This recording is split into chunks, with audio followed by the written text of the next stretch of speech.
Chill. And hey everyone, this is episode 382 of the OotiniCast, being recorded on February 25th of 2020. A very special episode. We've got Charles Boyd, creative director of SWTOR, and Eric Musco, community manager for BioWare Austin and SWTOR. Hey guys, how you doing today? Excellent. And Doing well. We'll get the official podcast going here in just a minute, but want to make sure the stream looks good and all that. It does look like we're up and running, and I already tweeted it out, so I think we're good on that. I don't see really why we shouldn't get going right away, especially as time is limited. Very excited to have you guys on, and so just give me a minute here. Looks like SWTORista's already in chat. Our guild leader, Dekion, I saw was on there earlier already. We can continue our discussion of corn and maize. Yeah, that's right. Really this is the corn and maize hour now. So. Is a corn maze very confusing? Ooh, then? yes. Right? It must be. Yeah, it must be. Yeah. What is that? Corn? Like, I don't. Does corn mean something Well, else? because every turn you got to sign right. one says corn and one says maize, and you have to choose. That's right. And if it's a maze, that's even worse. Right. It could also be a Anyway. maze. It's maize But parentheses. it can never be a maze corn. Weird. Yeah. Yeah. Right? Yeah. That's why we have the word labyrinth chill. That's Yes. right. All right. Well, let me have a little more water and we'll get going. I feel like I read once that the root of labyrinth has nothing to do with being a maze, and we all use it to talk about mazes because of Right. the myth. Well, they're very similar, but labyrinths only have one path. Ah, there you go. Yeah. In a labyrinth, you can actually go all the way around it, and it's only one path. It doesn't have any branches like mazes do. That's the difference. What? But people colloquially use labyrinth to mean maze. yeah. So a labyrinth is just like a really long, winding path? Yes. Really? Huh. Yes. Man, I'm learning all kinds of stuff. Yeah, today. usually with- You are teaching today, Dr. Hey, So there we if go. there's a fork in the road, like Robert Frost is talking Yeah, about, it cannot be a labyrinth. That's not a that's labyrinth. not labyrinth. That's right. My mind is blown right now. Well, Chill. if I'm ever being chased through a maze by a minotaur, I'm going to shout, "You did it wrong." You did it wrong, yeah. I didn't need this string at all. It's one path. I'm really struggling to accept what you just told me, Chill. Like it's going through all the filters. Okay. If I'm wrong, we'll figure it out later. Oh, I'm not saying you're wrong. We'll fix it in post. All right, so here we go. Going in 5. Hi, and welcome to the OotiniCast, the podcast that has carved a path of destruction across the worlds of the warring Galactic Republic and Sith Empire, then disappeared into uncharted space. This is episode 382, being recorded on Tuesday, February 25th, 2020. I'm your host, Chill. With me is my co-host, Dr. SWTOR. Hey, Doc.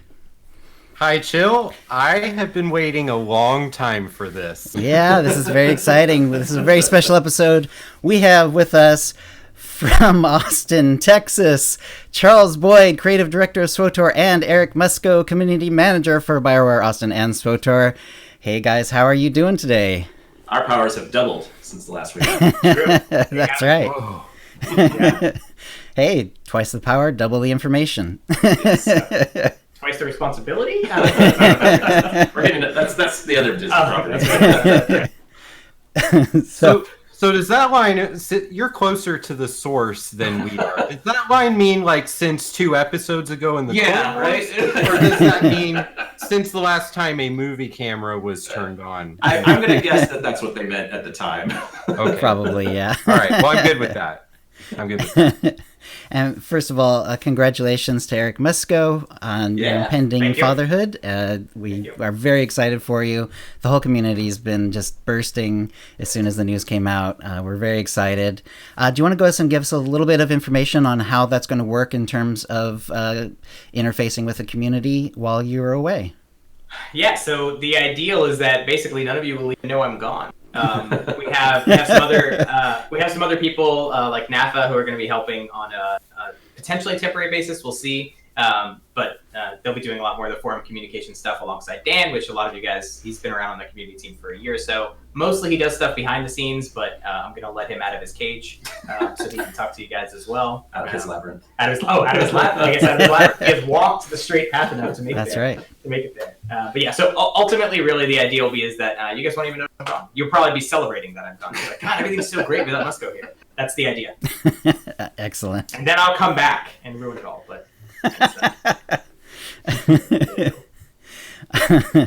all right. So, well, this is a kind of an interesting time, in to talk about the game, because we had the launch of Onslaught. That was a few months ago now, and so we can talk about like how it was received, what's going to happen next. So, Charles, go ahead and let us know, like, how, from your point of view, like, how was Onslaught received? What you thought were some of the strong and maybe weaker points of the launch, and so on. Yeah, I mean, certainly at a broad level, I feel like it was received really well. For me, the main metric that I measure this particular one by is that we put out an entirely new gearing system, and none of us have been killed in the street. True. Right. In fact, it was touch and go with Galactic Command. Yeah, folks seem to generally be on the positive side. Yeah, with tweaks, of course. But Right. most folks seem to feel like it's been that it was a move in the right direction. There we go. Sorry, our screen blacked out there for a second. Certainly, the story, it's always great to see people responding to that and getting into the characters and all the different choices. I love seeing when people find all the different branches and some of the choices that are less obvious. Yes. The areas I'd like to see improvement, certainly, I think crafting is one that we've been looking at very hard. Yes, and please. improvements we can make there. At least there's going to be class balance, right? So I know we have some changes coming up in upcoming patches related to that. But yeah, on the whole, I mean, it was we took a few risks with this one. Obviously, gearing system changes are always a little dicey. Well, yes. So we got out really early with a lot of the details, right? Like I think this was it was Celebration last year in Chicago, just almost a year ago, that we first revealed the expansion and also revealed pretty much everything we knew at that time or everything that was really firm about what was going to be in it. And it seemed to go really well. We really appreciated having players kind of go along on that journey with us and being really cool about sharing their thoughts and their feedback as we went. And I think it resulted in a better product. Yeah, so, it was one of the longest PTS runs we've ever had, to be honest. We ran that PTS for 4 months or something. So there was a lot. Yeah, I think PTS generally is something, we did it with the expansion, but we've been doing it a lot anyway, right? And not just with the expansion. So I feel like that's another aspect that we're really happy with and want to continue doing. Right. Yeah, well, with the gearing, I mean, not only did you change like how the gear was gained, but you also added tacticals and augments at the same time. That's a lot of new levers, and it's kind of amazing that it worked out as well as it worked out. So what was the hardest, like, was it really hard to get like all these augments like dialed in to like how strong they should be and how to balance them? Yeah, for sure. And do you mean amplifiers or augments? Yeah, amplifiers. Amplifiers, sorry. I thought you meant amplifiers. Checking. I mean my amplifiers. Head converted it. Those three words get mixed up in my head. Actually, tacticals too, unfortunately. I mean, obviously, anytime you have that many levers, like you said, to pull, getting them all in just the right spot is tough, and it's something that's ongoing. Right? I think we still get feedback every day about things to tweak or change. Yeah, one of the challenges too with amplifiers, right, is like by design they were meant to not be impactful, which is weird because everything you can do to your character is kind of impactful, right? Yeah. So I think the hardest part about dialing it in was making them meaningful enough if you stack the right amount that you felt like you could have some impact on your gameplay. Right, like there was a reason to chase them. While not making them so impactful that everyone that plays the game feels like they absolutely have to min-max to get those on their character. I think we got pretty close. Certainly not everything's perfect, but I think riding that line was one, communicating to players that was the intention, and then actually delivering on that, I think, was challenging. But I think the team did a pretty good job. Yeah.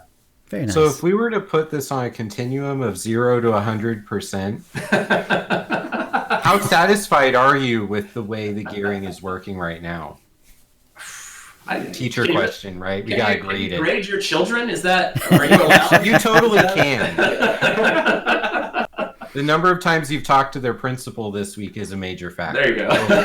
So you can do that. So I don't know if I'd put a number straight on it, but yeah, I mean, I think it would be, mostly in the positive realm, right? Like I think They said most of the sentiment has been positive. Most of the systems have worked the way we designed and intended them to.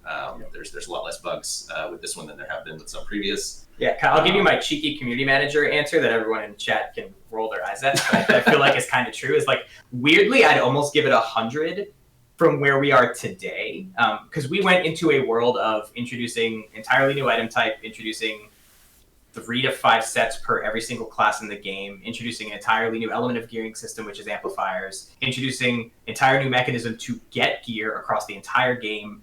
Like, we did so much at once, and it worked.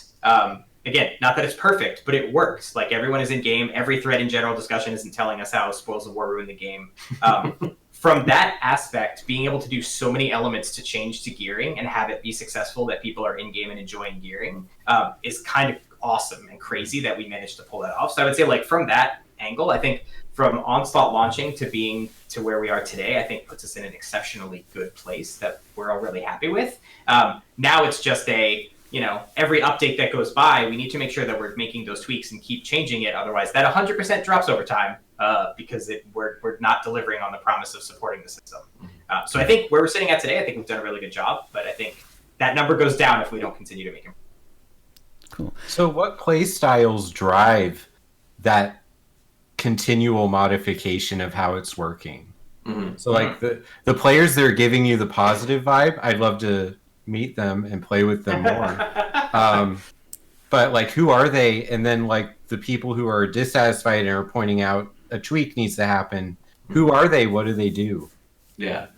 I mean, I think I couldn't break it down off the top of my head, like X percentage, like Y thing, offhandedly. But,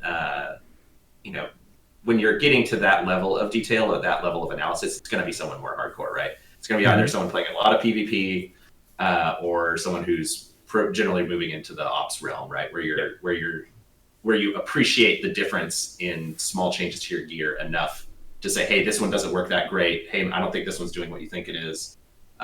You totally didn't do this other thing that would be really useful. So that's getting into probably more hardcore players that would give us those kinds of feedback, right? Because if you're just playing the story, rolling a new character and playing the story through again, right? There's a threshold where those differences don't matter because the difficulty is low enough that you probably don't even know what your stats are past a certain place. There's also a lot of, so to that point, so from purely feedback, speaking purely sentiment, the vast majority of feedback that we get is always hardcore players. In general, what we would define as a casual player, which is the vast majority of our players, aren't posting on forums. They aren't giving us that feedback directly. Yeah. Right. What we measure in a lot of those cases, and this will be a little in the weeds, but not, and I'm not going to give you specifics, but something like, we know prior to Spoils of War how many people ever equipped a single piece of gear that had a set bonus on it, which was theoretically endgame gear, what everybody should be wearing. And the number was not high, PS. And so what we would look at is go, well, in this system, theoretically, set bonus gear is also endgame gear. We know what item rating looks like endgame gear. Are players getting to higher item rating? Are they engaging with more of the gear? Are a larger swath of players at endgame using this gear and understanding how to equip it and doing the right things with it? If that number has gone up, it is absolutely a success because it means more people are engaging with systems that are in the game than we would have seen previously. So when we talk about success, we not only are talking about sentiment, which is certainly important, but sentiment really only measures a fairly small set of the player base, which is mostly in the more hardcore realm. But then we also look at data around our own goals for those systems as well. Excellent. Would you say were amplifiers also like designed to be like a huge credit sink? Is that was that one of the things that you hoped for, or is that just sort of a side effect? I mean, yeah, right. Like there are among the highest levels of play, right? Like if you're someone who plays a whole lot, if you're part of a huge guild or even a very active smaller guild, odds are you have way more credits than a casual player who only plays a little bit, right? Right. And certainly we've seen feedback from players on this, right? Because it affects how things get priced on the GTN. It affects a lot of things in the game in negative ways. So introducing more avenues where players who hopefully are within that group, who have a lot of credits to spare, are the same people who are motivated to spend credits on these things, such as amplifiers. Hopefully there's crossover there so that they are encouraged to spend more to kind of hopefully bring the economy back a little bit. Right. to where it should be. Yeah, we spend a lot of time removing credit sinks. Yeah, that too, right? Because you don't want. It's true. You don't just say, "All right, we'll make everything cost more," because that's no good. Because not everyone has the same amount of credits to start with, the same income level, just like real life. And so you have to try to target where you want to pull more credits and where you generally want to pull less credits, so that convenience features, things that help people get into the game in the first place, that get them excited about it, are not feeling punished and are feeling like, "Oh no, that's achievable. That's something I can do." Right. Like dropping the price of guild chips, right? That used to be way more expensive than they are now. Yeah. Right.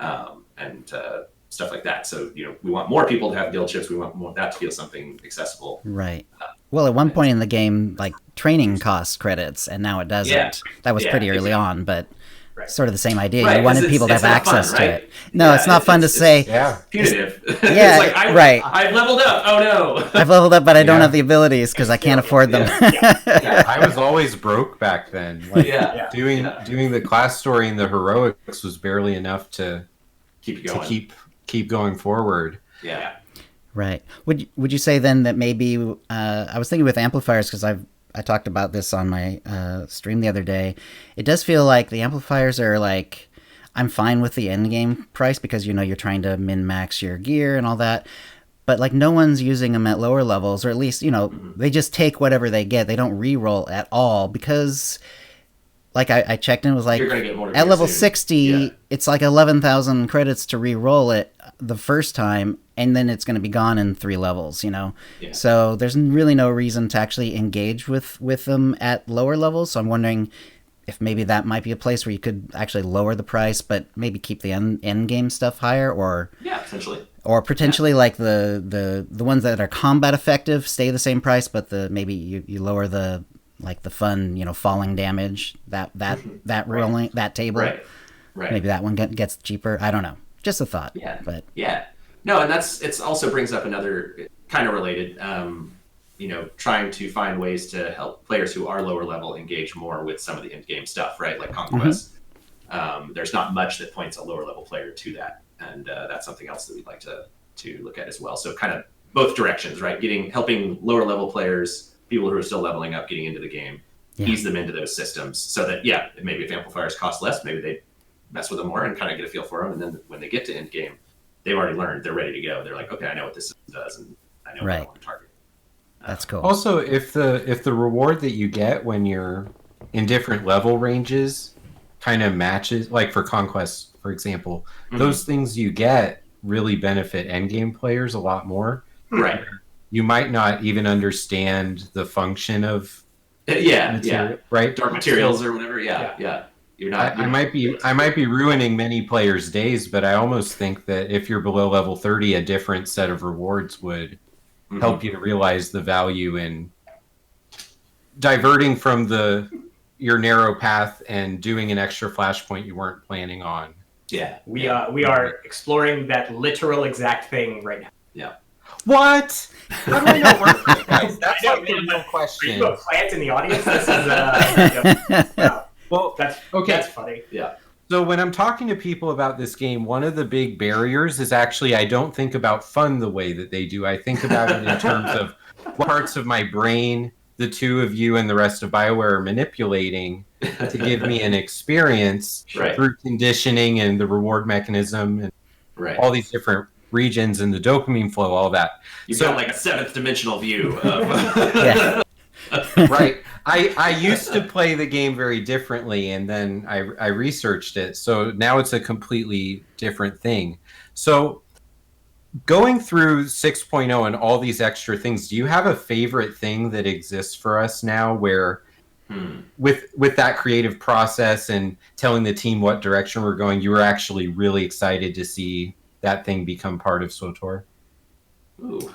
I know my answer, and I swear it's not a canned answer either, is Spoils of War. The reason that I like it so much is me personally as a gamer, I play a lot of ARPGs, like Diablo and games like that, and so much about those games is you get a ton of loot, and then you go back and you look at your inventory and you figure out the stuff that you actually want to mess with your stats or whatever's better and not better and tweaking things, and then you trash the rest, and you have some use for the fact that you've trashed them, like tech fragments in our case. It's not a direct one-to-one comparison because obviously that wouldn't work exactly in our game, but me personally as a gamer, like I really like that inventory management, gear management style of gameplay in the games that I play. And so I was excited personally when I saw that we kind of made one step in that direction for SWTOR. Yeah. I don't know if it's mine. Only because we haven't talked story yet. I'll pick a story thing, which is that we got to bring Kieran Scourge back after all these years. Sure. That was one that we've been having different ideas and plans for a long time. Keith is just burst in the room. How are you doing, Keith? Hi, guys. Hey, Hi, Keith. He can't hear you. He said hi. Okay. We're doing an interview. Can we get back to you? I saw you on the stream, so I was like, Oh, he's watching. Chill, Whatever they Keith say, watched go our now. show. Nice. So Keith actually, you're going to think I'm shouting joking, out to Keith. Keith has a command center with all these streams that show all these different player streams. It randomly jumps between them. It looks like something out of a James Bond movie, and it's awesome. And so, yes, he actually sees. So I can imagine Keith sitting at his desk, and then he looks up and he goes, "Well, I must go Charles on this big monitor in my office right now." Oh no! anyways, enjoy your Busted. Nice. Good to see you. Where was I? Oh, yeah. So anyway, Kieran Scourge. That was one Keith was pushing me about for many months, along with all the players, right? Sure. So a little bit like Spoils of War, right? Like that was a companion return that we really needed to get right. That really needed to feel like it justified why they'd been gone for so long and set up something interesting and exciting for the future. So I feel like that was achieved. It seems like players are into it and curious to see where it goes. So I'm looking forward to developing that. Also, I have to keeping me going, right? Like that one feels really important to me right now. Cool. Yeah. Cool. That was really nice, especially like at the time of the end of Kotet. Like anyone who really knew, maybe they'd read the Revan novel or they'd just done the night story or whatever. But it felt very weird that Scourge had not returned and was not there for the end of the Emperor, and it was it was very nice to see that when he comes back, there was a reason he was gone, and it was Emperor related and very much in keeping with the focus of his life for all these centuries. So that was very nice. Yeah. Cool. Yeah, it was also fun to see Theron come back and make fun of the other Theron. That was a great little line there. Cedric's is such a fun character. I obviously have to throw out a special mention to the Kai Zyken. Oh, yeah. Which seriously, I also had nothing to do with that. I know no one will believe me, but I actually had nothing to do with that. I don't believe you right now, Eric. I think what's happened, like I've started this like rolling boulder of now the team also enjoys like the meme that is Kai Zyken, and so I will find out these things when they come to my desk. Like the designer who was one of the designers that was involved, and I was like, I'm gonna make Kai Zyken that vendor on the fleet. I'm like, are you kidding me? And he's like, no, I already talked to Charles for doing that. I'm like, this is the best. Well, yeah, they were like, well, it's a vendor, but it's not actually always available, and his stock shifts in a very in a very Kai Zyken way. That's Kai Zyken, clearly. That's very Kai Zyken, yeah. That's right. And of course his mount, that is amazing mount. Oh yeah, best PTS reward. I don't know how we would ever top that. His rest item is still good too, by the way. How are we doing with his inventory getting through the things the players are eagerly anticipating? Like I know people who are like waiting on Thursday, and I don't like random rewards at all, again, because of the psychology and addiction stuff. So it's like I could care less. I'd rather pay the 3,000 tech fragments and 1 million credits for everything. But there are people that are waiting for stuff. So how's that going? I mean, I think our goal up front was we want it to be a destination, right? Like the idea is, hey, on Thursday or sometime in the next, the 3 days that he's live, we want you to go, oh, you know what?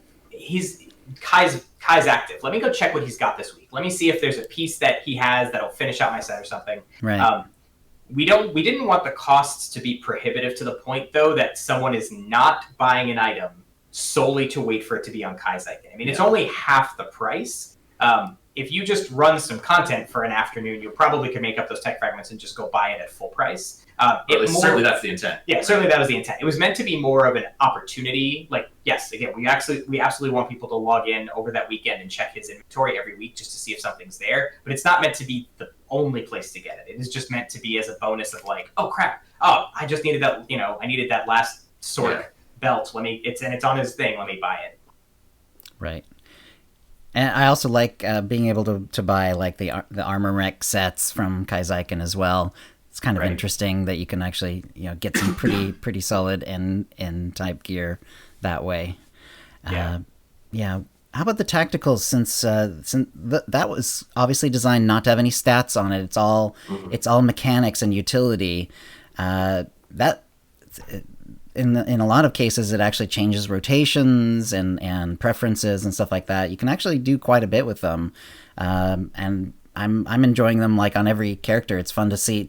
Okay, well, how about the one that, you know, adds crit over time, so that, you know, I'm a stealther, so that means I'm going to guarantee to crit with my opener, which is pretty amazing. Stuff like that. So, has there been pretty good feedback on tacticals as well?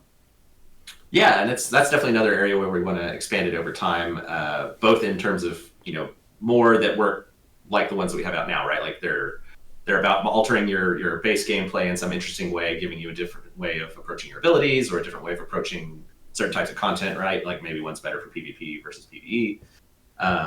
But I also want to explore doing some that are more, I don't know, I'm trying to think of the word, novelty tactical, maybe, with that, you know, something that maybe it's tied to an event, or it's tied to some other in-game activity, to where it's not something you put on when you're going to go raiding. It's something you put on when you're, you know, engaging with the Gree event, or doing that could be cool. Or you know, or it's Life Day, and so, you know, it's somehow tied to that.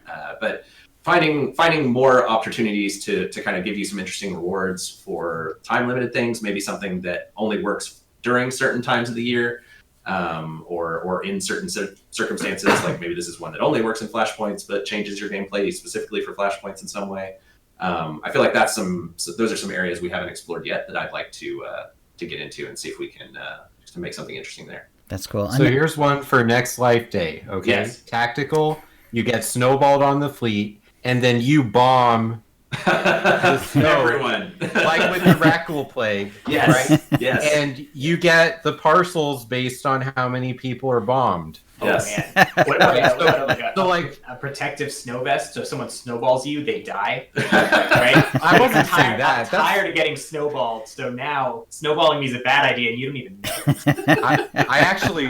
I should have thought of the antisocial personality one there, but I was just We want to thinking appeal directly to sociopaths with this. Yeah. Well, So the if that other ends up in game, you gotta name it like some kind of doctor thing. Yes. I don't know. Yeah. Dr. Snow thing. Yeah. Well, the other thing that I thought was very clever about the tacticals is that it very clearly is designed, like I say, to change how the characters play, but it's not. But usually that's done through set bonuses, and utility points to a degree as well. And this is like another way to do that, but it's also like it's very binary. You know, you either have that tactical or you don't. And Right. if you have it, then you get to experience it in potentially a different play style, which I think is really, really cool. Yeah, I think to Charles's point, right? Like one of the things that hasn't been explored yet is, if you look at Onslaught, we launched with a bunch of tacticals and set bonuses, and since then we've only released one other set bonus for Power Tech because we had to fill a gap there. We haven't released new stuff yet, which is coming, and so that gives us opportunities with a new set of things to try new things or expand on the things that we've already done. And so that's kind of one of the good things about Spoils of War in general, is Spoils of War was kind of the foundation.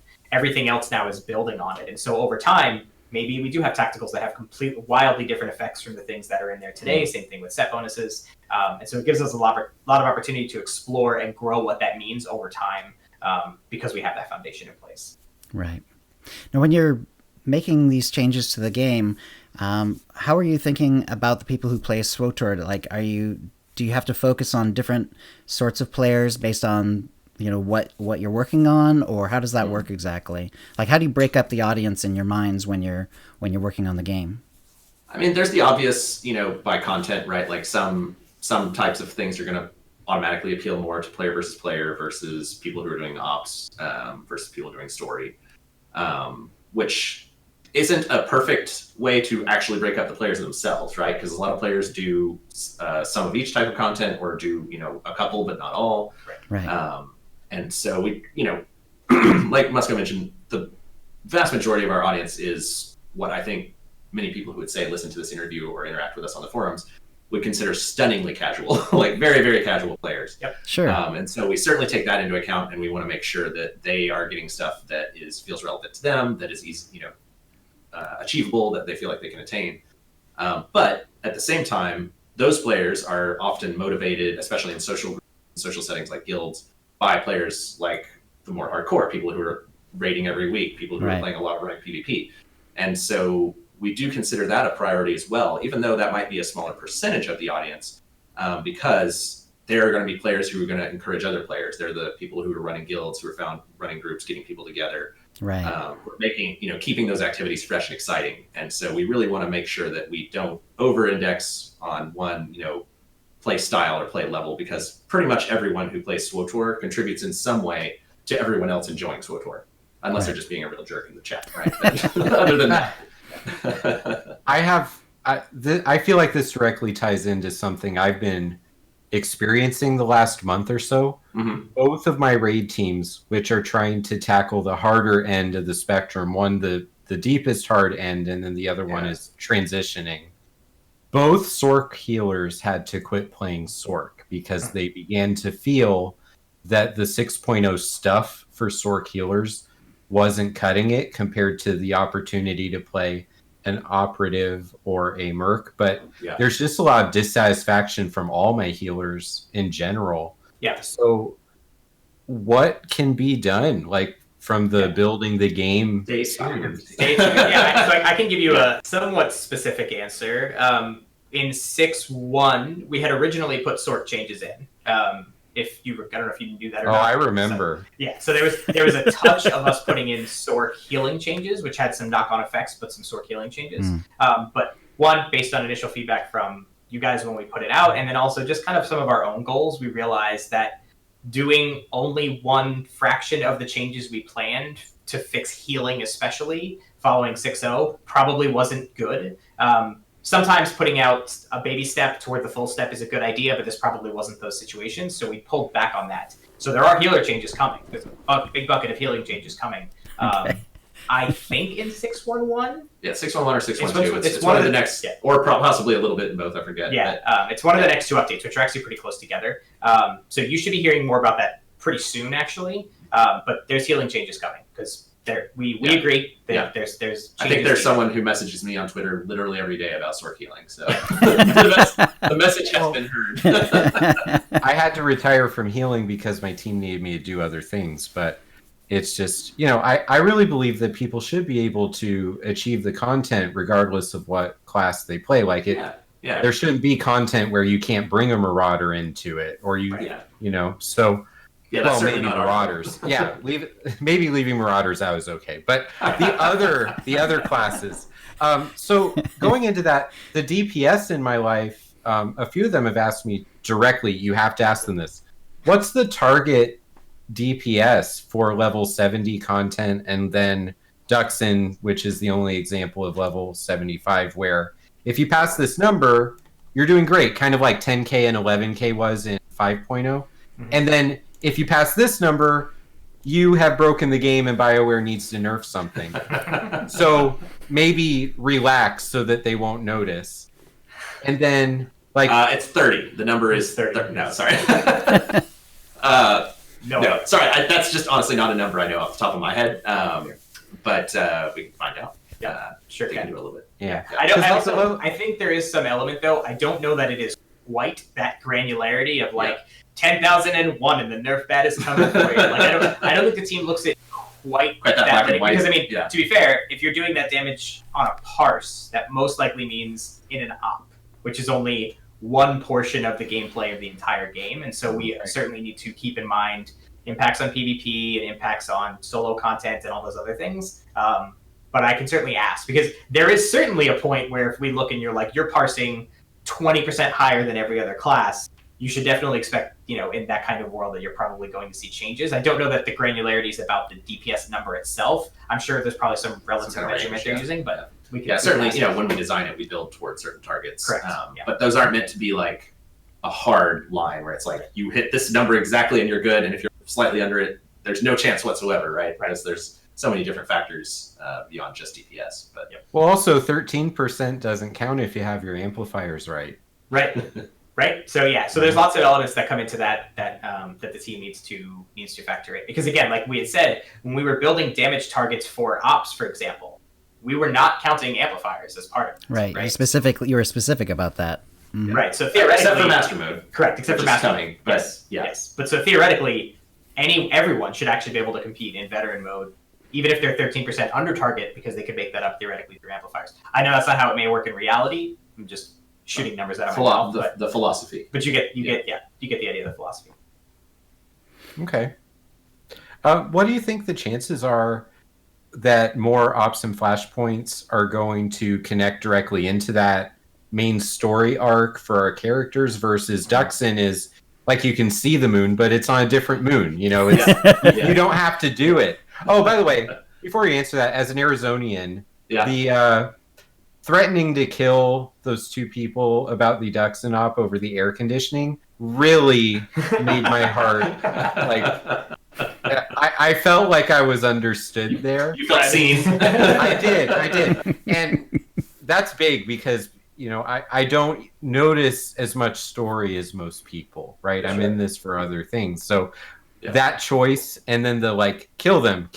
Yeah. I really loved that. It felt like you guys were having fun, and that fun became part of my fun. Good. Good. Yeah, I feel like that's one area I'd love for more players to have seen it, right? I feel like people don't know how, frankly, ridiculous the story is around Duxon, and a lot of the fun in the kind of setting and the pre and post kind of choices that you get to make and stuff. So I'd love for more people to see it, because there's some really great writing and performances in there. But so to answer your question though. I feel like flashpoints, that's very, very likely. I think we've hit a good place where we can kind of blend the story with the kind of repeatable multiplayer kinds of stuff that we know players like, and that helps them stick around and gives them stuff to do in an ongoing way. So kind of having a story version of the flashpoint that you play solo, that you kind of get the ongoing part of the storyline of the game, which then becomes replayable in a much more lightweight story version. That's something you'll definitely see more of as we go forward. Ops are hard just because they are literally hard, right? It's a much smaller amount of the audience that can complete them. So while we would want them to have a storyline and to be relevant to the overall story, I feel like it's pretty unlikely that we would ever make it a situation where you had to complete the op in order to understand the greater storyline that was going on. Right. Oricon, we kind of did that, and it got kind of mixed reviews. Shadow of Revan, we kind of made it an option as one way you could do it, and players seem to like that a lot better. So we might do something like that, say, where it's like you could do the raid, the operation, or you could do some other thing, and either way progresses you. But I don't think we would ever 100% require you must complete this operation in order to achieve the end of the central storyline, so to speak. That makes sense. So when you were doing the creation for the Onslaught storyline, you mentioned before we started that you had made a simple paint picture to sort of to give an idea of of Meksha, I believe it was. Yes, so, it was Meksha. So how does that work exactly? Tell us a little bit about making these worlds and how that comes around. So it's really a variety of influences. Some of it comes down to, hey, we think the team can create this many planets. It depends on what the environments are, right? Some of them use environments that are similar to existing environments, so we can kind of modify assets, and that's a little quicker than creating whole new ones. Mm-hmm. There's also, for me, that it's important to balance having recognizable planets people know or have heard of, whether it's super mainstream stuff like Tatooine or Hoth. Or at least, stuff that's like Onderon, something that longtime fans would recognize, hardcore people. The casual audience who's only seen the movies might not know it, but they'll hear about it like, oh, that's a thing, and then maybe they check it out in Clone Wars or the old comics or what have you. Right. Versus creating entirely new planets or locations like Meksha, where we get to just kind of run wild and do whatever we want. Within the bounds of Star Wars generally, but right. Where it gets to be. Yeah, but Meksha feels very familiar in a nice way, but it's very unique in its look. but it's familiar in its feel because it feels like a pirate hideaway, you know, like you see in Pirates of the Caribbean. Yeah, it's a really nice it's a nice setting and gorgeous too. And so the Datacrons are a pain in the butt. So I knew I wanted to do a location as part of this that touched on, you know, kind of the state of the galaxy for like regular down the streets kind of people, not just the main factions. And so when I was kind of talking through those ideas and things that I wanted to do, one of the designers suggested that it be sort of a Hong Kong harbor in space was nice. Essentially the pitch, right? So cool, you know, basically a harbor like we would see it on Earth, but just literally hanging out over the void of space. Right, with lots of stacked little apartments and little buildings so tightly really packed. That's what really connected with beautiful. me. And so that led to the really terrible MS Paint drawing that I did to explain to the artists what I was looking for. And then they made the planet actually look amazing. And, you know, some of the most densely, like you mentioned, it's tiny apartments stacked and very densely packed urban area, much more so than anything we did even in some of our previous stuff like Nar Shaddaa, for example. So it was really a big achievement for the team, both from a visual artistic standpoint, but also from like a performance, you know, rendering it in our game standpoint. That's nice. Yeah, so, it even has that feel of like a place that's made out of like packing, you know, materials. Like, you know, like, you know, we shipped it on the, you know, we stole this. We stole this freight. We sold the freight, but we still have these empty boxes. Well, let's make another apartment. You know. Yeah, exactly. So, Charles, is there anything from all of Star Wars lore that isn't in SWTOR yet, but you would really be excited to make it something that players can exist in? I mean, I don't know. I mean, there must be. I'm sure I'll think of something when I'm not on the spot. It's funny. Well, we've touched so many of the most like iconic and beloved spots, right? At this point, having been going on for so long now. So I think to me it would be coming into maybe trying to create new ones that like Manger, where it's something that's familiar but a little different. Some of the interesting ones I think from the movies say that we haven't done. Felucia is really awesome, right, with all the really huge exaggerated plant life. There was one, and I'm kicking myself, I can't remember the name. I feel like it starts with an A or a C. There was a planet from Rebel Assault. It was like you did a training mission and it was a planet where giant, a bit like. Wait, you're cutting out a little bit there. Giant what? Giant crystals everywhere. It was a bit like Christophsis, but you had to fly a mission through this canyon, and it was all crystals and stuff. I always thought it was for the graphics back then. The visuals were very neat. So nice. Maybe a planet that was more crystalline or had some stuff like that. Maybe we just go with Christophsis because it certainly does that. It looks like the new one from the newest episodes of Clone Wars as well. Like all the plants shatter when they move through them or roll through them. Anaxes, I think is the name of it. So something that kind of leaned more into that, I think would be really cool because it would be very different from anything else we've shown. And people are making some suggestions. Malachor. I personally still love Kashyyyk, which of course also has KOTOR connections. So which goes with Manon as well. Totally. Very nice. Manon was a funny one. I remember before launch when we announced. I think we put out a blog about Voss, right? Because that was a new planet that that had not been anything before. And I remember someone was complaining, like, "Oh, why are they putting in these new planets? They need ones like Manon." And it was like, but they literally just made up Manon for KOTOR. Well, KOTOR is ended to this, it's almost as revered as the original trilogy, depending on who you're talking to. So, you named an expansion The Shadow of Revan, so how much do you feel like you live in the shadow of KOTOR? Well, that's the thing, right? Like, I think KOTOR, certainly the Tales of the Jedi comics and stuff sort of established that there was this Old Republic setting in the first place, right? But really, KOTOR is what put it into the framing that our game uses, right? That it's looks and feels fairly similar to the movies, but is all about huge galaxy-wide wars with lots of Jedi and lots of Sith, always in conflict, Yep. and dealing with the fallout for that, both for those groups and also for regular people, smugglers and troopers and agents and such as well.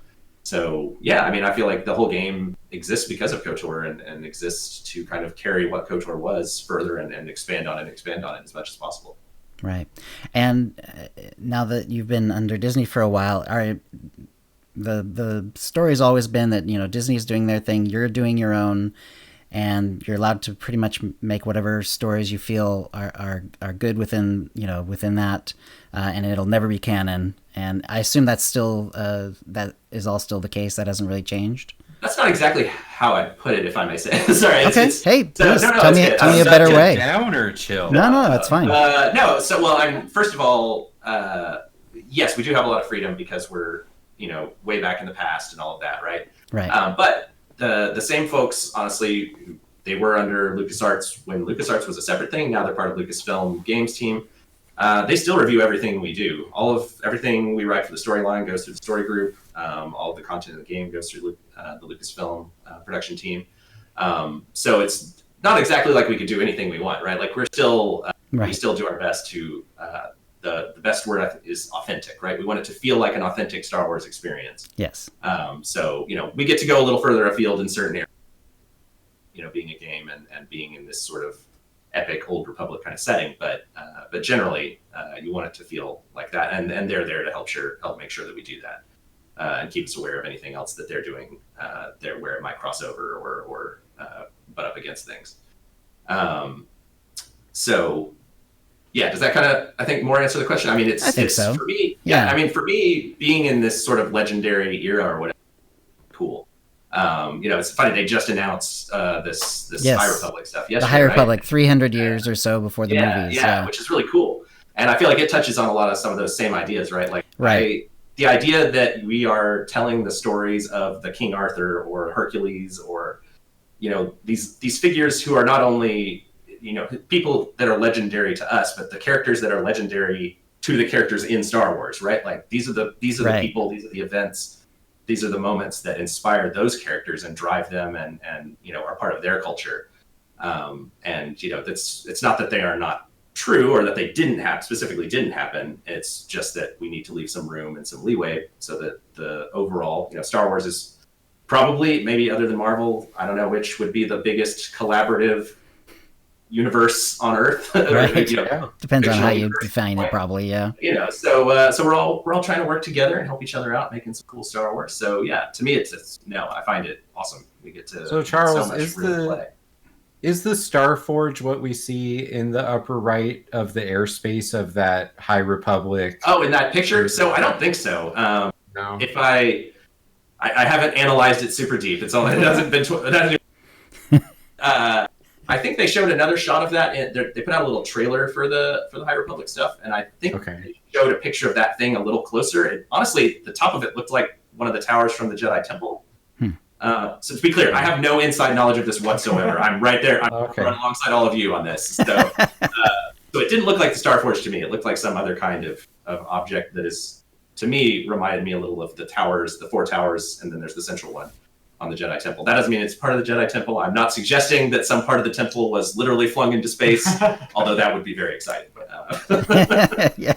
Could it land on Mech Shaw and become like some weird, absurd abomination? Yes. I have to assume that Mech Shaw by that time period has become like...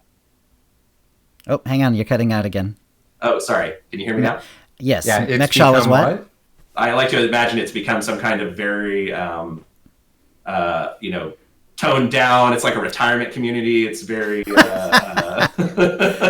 peaceful and well kept. It's got a very strict HOA. Oh no. Star Wars can't even beat the HOA. Yeah. So you mentioned that mythological, you know, the heroes that the Star Wars characters would have heard about and revered. And the hero's journey, I talked with you about this, Charles, briefly in New York when we met the first time, and it's really near and dear to my heart. Is there a class that level 1 through 50 feels like the best that BioWare could do for that hero's journey, from the call to action? I mean, the Jedi Knight story, by the way, I'm helping you here, but I mean, it is obviously Leading the witness objection. Yes, yeah. Well, Yeah. so I think no, you're not wrong though. Like certainly when we set out to do it, right? We kind of broke the classes up into who we thought might be the most likely to play it, or what kinds of fans would like this versus that, right? And Jedi Knight was very much kind of the most. It wasn't meant to be the main story, but it is kind of the most default core Star Wars story of all of them, right? Like it's the Luke, it's the Obi-Wan, it's Anakin, well, sort of Anakin. Eventually, it gets over. Dark side Anakin. But it is like you said, it's very much the most direct Star Wars hero's journey, arc. Right. At least the 1 to 50 experience, right? And then so every other class was kind of okay. How almost any story ultimately fulfills that hero's journey in some way. Depending on how you look at it. But how do we take that and turn it around, or how do we twist that a little bit to be, about a villain if you're playing a Sith warrior or a Sith Inquisitor, right? Or how do you go through your own hero's journey when you're in a galaxy full of right? Like the agent, right? You're a normal person dealing with these people having their own crazy heroic journeys, superpowers, or villainous. Yeah, they're all superpowered. The children of gods or whatever going around, space wizards, changing the landscape constantly, and you're just trying to survive and overcome, and achieve whatever goals you set for yourself within that. And so, I think the hero's journey ultimately ends up being a part of any that you do, whether it's because you're literally trying to follow it very directly, or because you're trying to see where it goes when you're not that most default Star Wars heroic character. Right. And you say that almost like it's the boring answer to be the Jedi Knight, right? It really shouldn't be, right? Like the reason the hero's journey.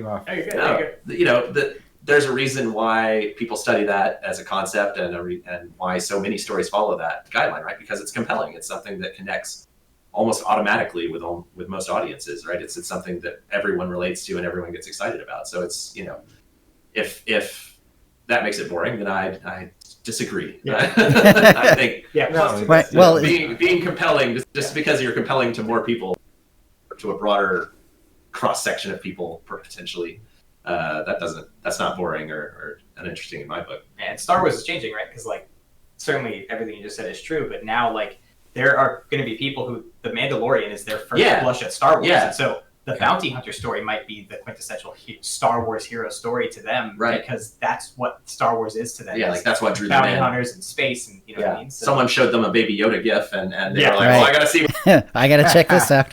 And that was like the gateway to the really hard stuff in SWTOR. Right. Have you had conversations about a Baby Yoda-esque kind of pet or something for SWTOR? So, I mean, I have not talked with Lucasfilm about that personally. I wouldn't want to do that. I mean, certainly, while the characters in Mandalorian don't fully seem to grasp how aware Baby Yoda may or may not be of what's going on, certainly characters in our universe and stuff would understand that that's like a child of, that's not a mini pet that we should have following everyone around. I think that would detract a little from the overall feel, but.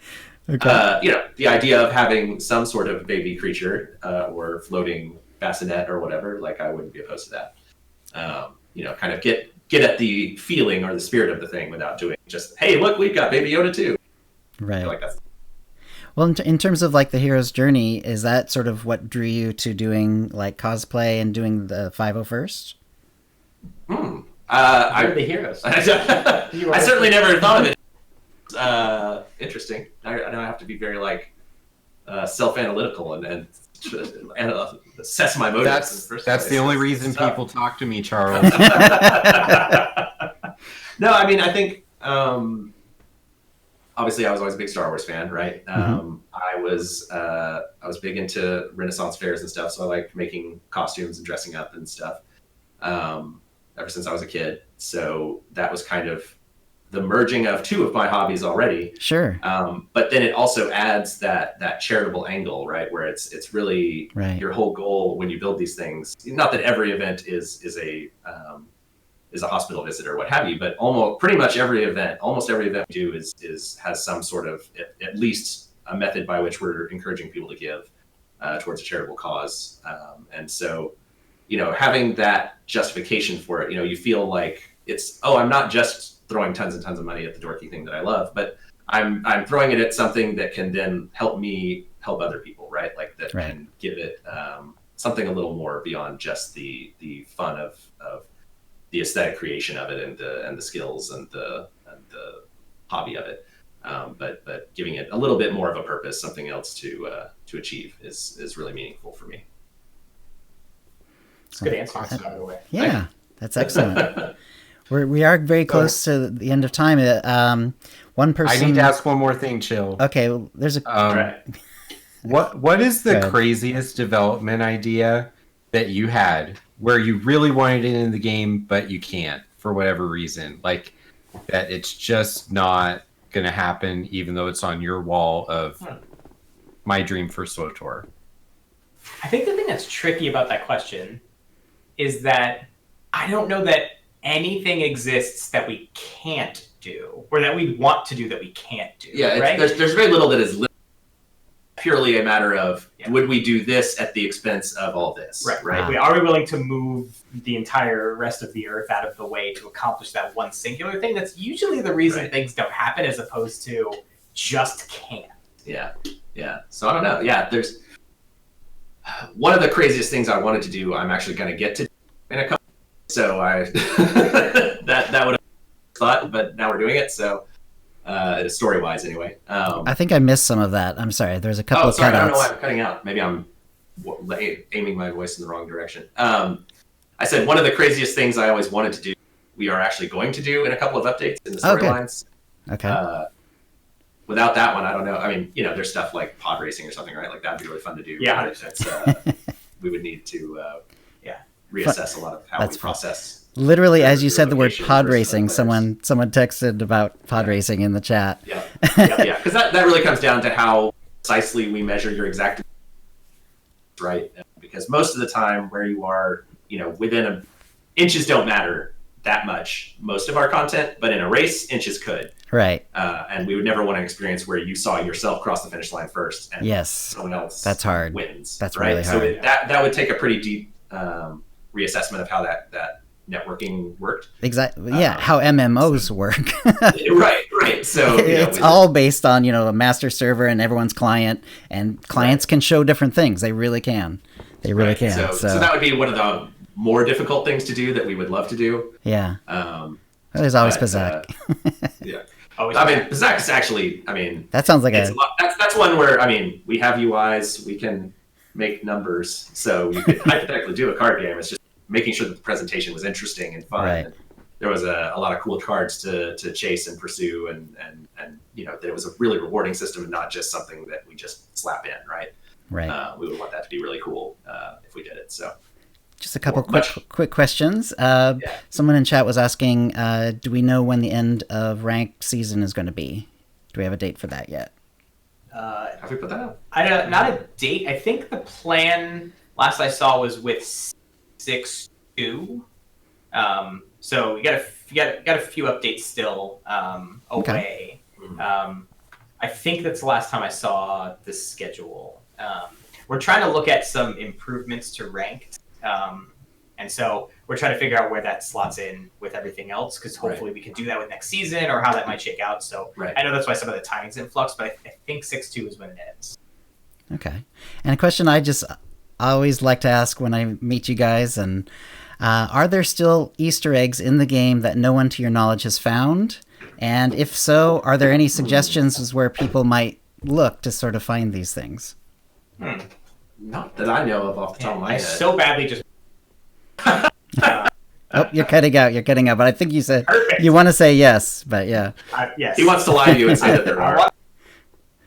Actually, no.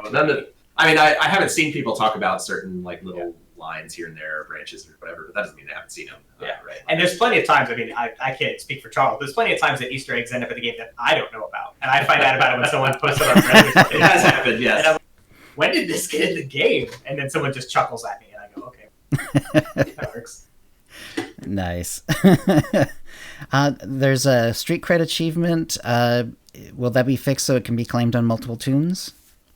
Street cred. Is that the Mechshaw one? Medulla in chat was asking, but I'm trying to remember exactly what I that feel means. like I heard about an achievement on Mech Shaw being. She says yes, or he says Okay, yes. sorry. Yeah, I'm not familiar with it like directly. Touched it myself, but Yeah. I believe it's something we're aware of. Yeah, Cool. and make sure it's in the bug report forum. If it's Yeah. related to turf war, which we yanked out of the game, Yeah. there's a whole bunch of fixes coming for that down the line. If it's related to that, if it's related to something else, just make sure it's in bug reports. But I think we know about that. Excellent. Rings a bell. Well, this has been absolutely so much fun. So glad you could come. So glad we could be here. Yeah. I'm sure there'll probably be lots of people wanting to follow up and stuff like that, and we'll I don't know, we'll probably see you on the social media about that. Shoot an email our way if you guys have follow-up. That'd be great. We'll try to follow up on the relative DPS question, see if we can get an answer to that. But so if there's anything else, just shoot it to Dan, who's looking at me across the room. But just shoot it his way, and we can look at getting answers. Appreciate All right, it. excellent. Thank you. Thank you for coming. Thanks so much for having us. Bye, guys. Should we just hang up on our side? So just hang up on your side, and Doc and I will do our little OotiniCast bit here. Awesome. Thank you guys again. Thanks again. See y'all later. Thanks so much. This is great. All right. Thank you. Bye. Have a good one. Well, that was a heck of a lot of fun. All right. Well, I don't know how much of the regular show we really want to do after that. I kind of want to do kind of a very quick one and kind of wrap it up, if that's okay, Doc. Because I don't need to bring in any Twitter polls. I have one for today, but we didn't need it. And then I have two that I asked in the middle of last episode. Mm-hmm. So 3 question answers we can put into the next episode. That's fine. Yeah, there's someone did send a tip of the week, but we'll do that as well next time. We just won't have a tip of the week this time. And let's see, there wasn't a ton of news. 6.1a came live since the last episode. There were a few bug fixes. We already talked about Eric Musco and him having a kid, which is awesome. So there's also, because of that, we have Daniel is going to be, taking up certain things because of that. There's also other people who are, some of them are like part or sort of temporary, and they're going to be helping out with the community team as well. Natha, for example, did a post on the forums.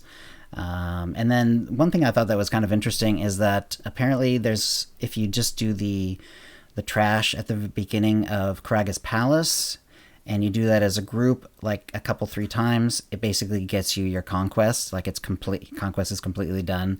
And because of that, it's sort of like it's kind of messing up the sort of the economy around all the conquest rewards. Anything that comes out of conquest rewards is being cheapened because there are so many people who can do this and do this very quickly, even on multiple tunes. So apparently the dev team is aware of that, and they're looking at a fix for it probably in 6.1.1. So and it doesn't sound like they consider it an exploit or anything. It's just part of the game, but it's really not where they want it to be economy-wise. So they are going to be looking to nerf that in some way. I don't know if they'll just take out some of the trash or just reduce the amount of conquest points you get from killing it. But it sounds like that room is filled with those champion mobs, and every time SWTOR's system for generating points or XP changes, that room becomes the first place people go. They check it out. Yeah, it is. There's a lot because you do a fair few fights on the way there, but yeah, if you look off to the sides, there's extras, and it's like I think there's over 10 mobs in that room if you take the time to clear out all 4 corners. Yeah, exactly. And then we did touch on it a little bit. The Star Wars: The High Republic announcement trailer came out, and they also did some, text announcements as well. I do have a link to the YouTube video, which was very interesting, kind of well done, I thought, because it was cool to see like a lot of sort of behind the scenes stuff for this thing that's coming in the future. And it's also not just one thing. They're not talking about one movie, but they're actually talking about a bunch of books and potentially movies and shows and stuff like that, where it's all going to be set around the Republic at its height. The tensions are going to be coming from the edges and the frontiers of the galaxy, since the Republic doesn't stretch from edge to edge of the galaxy.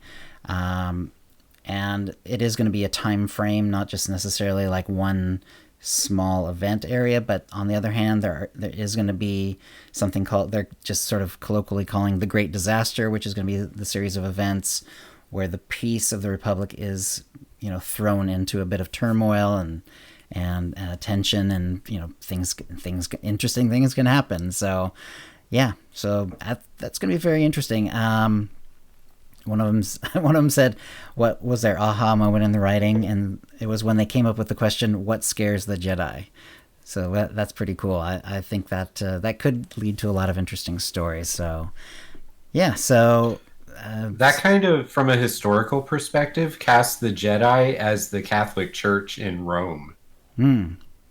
That I don't know if that's where we're going to really hit on.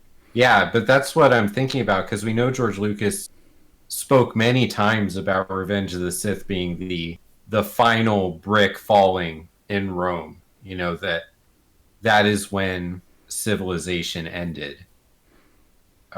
So if we keep that metaphor that the Republic is Rome, then the High Republic could be the Renaissance, or the positive humanistic aftermath of the Renaissance before political corruption took hold.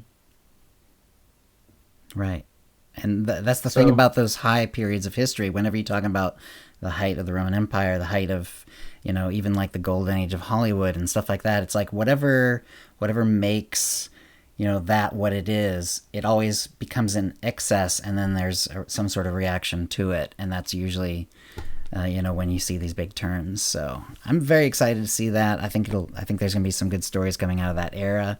I thought it was interesting also how they had like a whole like room of writers. It's clearly they're going to be doing their own things as well, but at least at that point when they were kind of trying to come up with like what this era should look like and what they should be focusing on and what could be happening and that sort of thing, they did in fact have just a ton of writers all in a room, all talking. It was like the way that a lot of the better recent TV shows, for instance, are written, where it's not just it's not just a couple of people just banging out thing week after week, but it's actually a whole group of people, very talented, bouncing ideas off of each other to try to lift each other's ideas up. So yeah, so I'm really excited to see that. That's going to be a while before we start seeing those, but yeah, I'm really excited.